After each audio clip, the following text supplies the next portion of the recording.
Darwin, dans les années 1850, énonce la théorie de l'évolution. Les espèces actuelles descendent d'espèces aujourd'hui disparues. Cette évolution est le fait de variations aléatoires et de sélection. Voyons comment cela fonctionne. Deux processus sont importants, la dérive génétique et la sélection naturelle. Commençons par étudier la dérive génétique.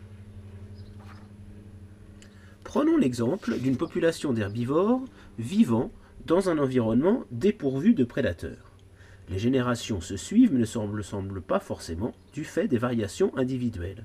Certains de nos herbivores sont grands, d'autres sont gros, ou d'autres ont les jambes courtes. Ces caractères individuels peuvent être transmis aux enfants, c'est l'hérédité. Or, dans une petite population, un caractère sous l'effet du hasard peut se répandre à toute la population.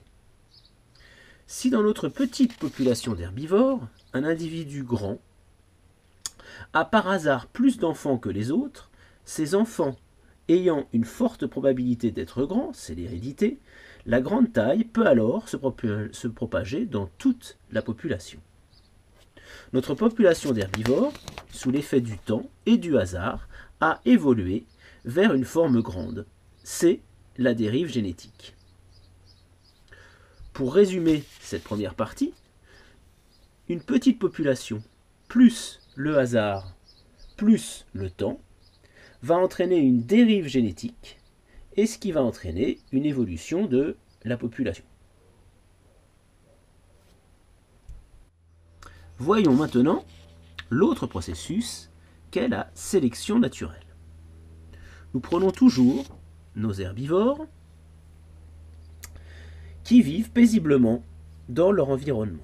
Mais une modification de cet environnement va intervenir. Une rivière s'assèche, ce qui va permettre le passage d'une espèce carnivore très vorace. Cette espèce ne s'attaque pas aux adultes, mais aux petits qui sont très vulnérables. Les pertes sont lourdes au cours des générations, mais grâce à la variation individuelle, que nous avons évoquée précédemment, des individus moins visibles sont apparus. C'est sur ce caractère que va agir la sélection. Ces individus ont moins de risques de se faire manger, donc plus de chances de se reproduire, et donc de transmettre ce caractère avantageux, le caractère moins visible, à leurs enfants. Ce caractère, sélectivement avantageux, va donc devenir majoritairement présent dans la population, jusqu'à être présent dans pratiquement toute cette population.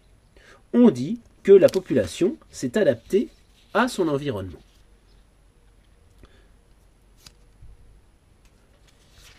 Pour résumer cette notion de sélection, on part d'une variation individuelle. Les variants avantagés vont être sélectionnés, ce qui va conduire à une adaptation. Là encore, c'est l'évolution de la population qui en découle. Pour résumer cette partie, les deux processus dont nous avons parlé, dérive génétique plus sélection naturelle, sont des sources d'évolution.